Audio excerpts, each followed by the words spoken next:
اور سفر میں قرآن نے روزہ چھوڑنے کی اجازت بولو بھائی دی ہے.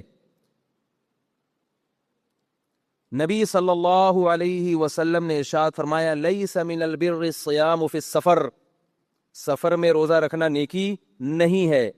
لیکن دوسری احادیث سے اور دوسرے دلائل سے پتہ چلتا ہے کہ سفر میں اگر مشقت اور تکلیف زیادہ ہو تو روزہ رکھنا نیکی نہیں ہے. اجازت دی ہے سفر میں روزہ رکھنے کی، رکھ بھی سکتے ہو اور چھوڑ بھی سکتے ہو. رکھنا کب افضل ہے؟ جب زیادہ تکلیف نہ ہو تو رکھنا افضل ہے تاکہ رمضان کی فضیلت حاصل ہو جائے. اور اگر تکلیف زیادہ ہو رہی ہے تو چھوڑنا افضل ہے. لیکن اس تکلیف کا تعلق کس سے ہے؟ سفر سے. اب چونکہ سفر میں روزہ چھوڑنا جائز ہے چاہے تکلیف ہو یا نہ ہو، ہوائی جہاز کا بھی اگر سفر ہے تو آپ روزہ چھوڑ سکتے ہیں. حالانکہ غریب آدمی کے لیے اپنی جھونپڑی میں روزہ رکھنا مشکل اور ہوائی جہاز میں روزہ رکھنا آسان، مگر شریعت اسے کہہ رہی ہے کہ جھونپڑی میں روزہ رکھنا پڑے گا اور جہاز میں روزہ چھوڑنے کی تمہیں اجازت ہے.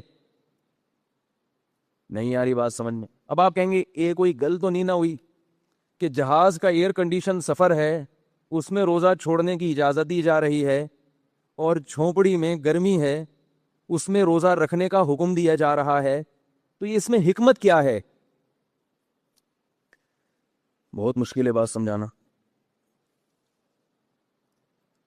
بھائی حکمت، پہلی بات تو یہ کہ اگر کسی حکم کی حکمت سمجھ میں نہ آئے تو اس کا یہ مطلب تو نہیں ہے کہ وہ شریعت کا حکم ہی نہیں. نماز کی حکمت سمجھ میں آتی ہے. ظہر کی ہم 4 رکعتیں پڑھتے ہیں اپنے مقام پہ، جہاز میں کتنی پڑھتے ہیں؟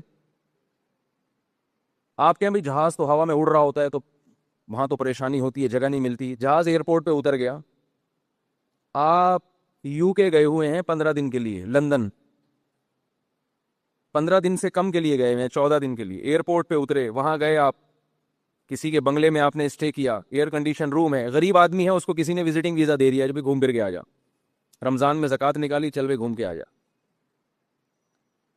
اب اس کو تو سفر میں مشقت نہیں ہو رہی بلکہ مزہ آ رہا ہے. ایئر کنڈیشن روم میں بیٹھا ہوا ہے، اس نے کبھی ایئر کنڈیشن روم دیکھا ہی نہیں ہے، اور 14 دن کا اسٹے ہے اس کا. 14 دن سے پہلے، 15 دن سے پہلے وہ واپس آ جائے گا. تو وہاں ایئر کنڈیشن روم میں ظہر کی وہ کتنی رکعتیں پڑھے گا؟ بولے نا بھائی، 2. مسافر ہے تو کتنی پڑھے گا؟ 2. اب وہ یہ کہہ سکتا ہے کہ مجھے تو اپنے جھونپڑے میں پڑھنا مشکل تھا، وہاں میرے لیے 4 ہیں اور یہاں کتنی ہیں؟ 2 ہیں. تو ہم اسے کہیں گے کہ اللہ تعالیٰ نے سفر میں قصر کی اجازت دی ہے، مشقت اور تکلیف میں قصر کی اجازت نہیں دی ہے. نماز میں اختصار پیدا کرنا، اس کا تعلق مشقت اور تکلیف سے نہیں ہے، اس کا تعلق سفر سے ہے. سفر میں تکلیف نہ بھی ہو تو بھی 4 کی 2 ہیں، مقام پہ تکلیف ہو تو بھی 2 کی 4 ہیں. مقام پہ اگر تکلیف ہو تو بھی روزہ رکھنا پڑے گا، سفر میں تکلیف نہ بھی ہو تو بھی روزہ چھوڑ سکتے ہیں. کیونکہ اللہ نے قرآن میں یہ نہیں فرمایا کہ اگر تمہیں کوئی تکلیف ہو یا روزہ رکھنا مشکل ہو تو تم روزہ قضا کر سکتے ہو. نہ نہ نہ نہ، اللہ نے فرمایا فمن کان منکم مریضا او علی سفر، تم میں سے اگر کوئی بیمار ہے یا سفر میں ہے تو روزہ چھوڑ سکتا ہے. اس کے علاوہ کسی کو روزہ چھوڑنے کی اجازت قرآن نے نہیں دی. نہیں آ رہی بات؟ میرا خیال ہے اس لیے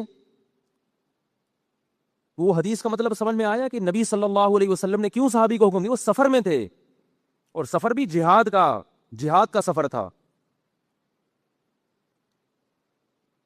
مقام پہ اجازت نہیں ہے آپ کو روزہ چھوڑنے کی، مقام پہ اجازت نہیں.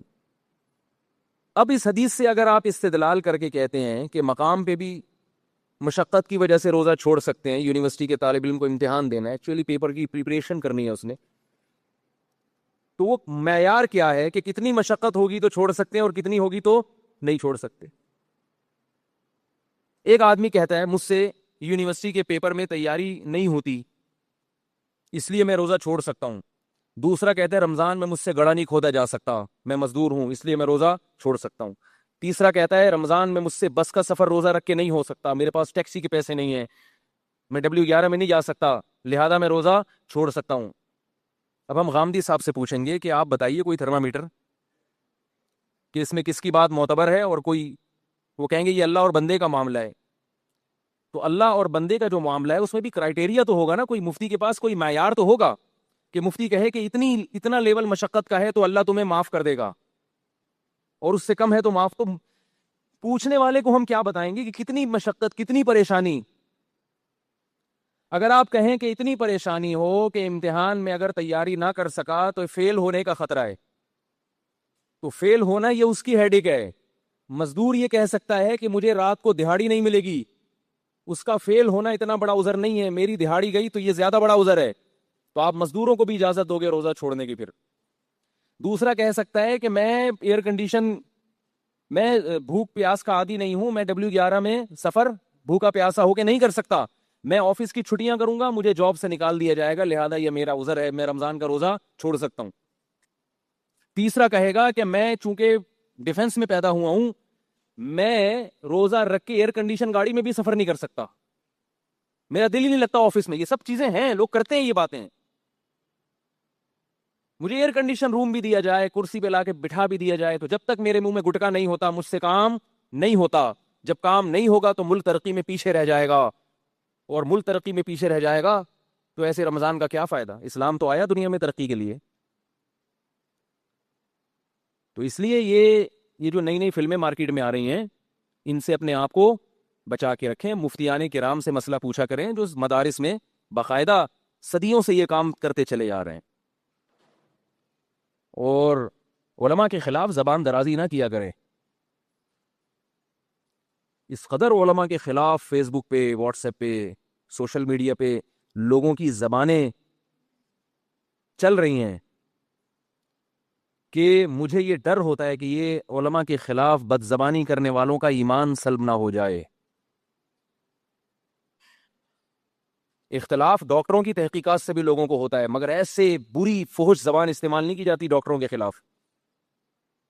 سائنسدانوں سے بھی اختلاف ہوتا ہے, لیکن اتنی بری زبان سائنسدانوں کے خلاف استعمال نہیں کی جاتی. لیکن جو لوگ علماء پہ طنز کرتے ہیں ان کی زبان بہت خراب ہوتی ہے, اور کمال یہ ہے کہ پھر وہ اخلاق کی ترغیب دے رہے ہوتے ہیں علماء کو. حیرت ہے, آپ غصے کے خلاف بیان کر رہے ہیں اور بہت غصے میں کر رہے ہوں تو اگلا کہے گا پہلے اپنے آپ کو تو نارمل کرو بھائی. ہے بھائی, ایک صاحب تھے غصے کے بہت خلاف تھے, وہ یہ حقیقی واقعہ ہے, اور اتنے خلاف تھے کہ بہت غصے میں آ جاتے تھے غصے کے خلاف بات کرتے ہوئے. تو میں ان سے کہتا تھا کہ غصے کے خلاف کم از کم بیان تو محبت کے ساتھ ہونا چاہیے. آپ غصے کے خلاف بات کرتے ہوئے اتنا غصہ کر رہے ہو. تو وہ جواب میں کہتے تھے غصہ ہے ہی اتنی بری چیز کہ مجھے اس پہ غصہ آتا ہے. تو میں نے کہا پھر جس کو کسی اور بات پہ غصہ آتا ہے اس کی نظر میں وہ چیز اتنی بری ہوتی ہے, اس لیے اس کو غصہ آ رہا ہے. تو ہمیں اخلاق سکھانے والے لوگ جب سکھاتے ہیں تو طنزیہ لب و لہجہ استعمال کرتے ہیں, طنزیہ لب و لہجہ. تو مجھے حیرانگی اس پر ہوتی ہے کہ اخلاق سکھانے والے کے اخلاق تو کم از کم اچھے ہونے چاہیے نا. اور کسی بیان کا دلیل سے جواب نہیں آتا. ابھی جیسے میں نے یہ بیان کیا نا, اب دیکھنا اس پہ کیا تبصرے آئیں گے لوگوں. دلیل سے جواب نہیں دیں گے, اوٹ پٹانگ ادھر ادھر کی ماریں گے. میں نے پچھلے درس میں بات کی تھی نا کہ تراویح, بعض لوگوں نے تراویح کے وجود کا انکار کر دیا. تو میں نے ایک مثال دی تھی کہ وہ بھٹو والی مثال کے ضیاء الحق نے کہا اتنے سارے لوگوں کو مارنے سے بہتر ہے ایک کو مار دو. اب وہ صحیح کیا غلط کیا میں اس پہ تبصرہ نہیں کرتا, میں سیاسی آدمی نہیں ہوں, لیکن اس کی سوچ یہ تھی. تو میں نے کہا کہ جو کہہ رہے ہیں نا کہ تراویح سرے سے اسلام میں ہے ہی نہیں, اور ساری دنیا کے علماء فقہا صدیوں سے لکھتے آئے ہیں کہ تراویح ہے, تو ساری دنیا کے علماء اور صلحاء کو غلط کہنے کے بجائے جو ایک آدمی ہے اس کو غلط کہہ دو, اس کو اس فہرست سے نکال دو.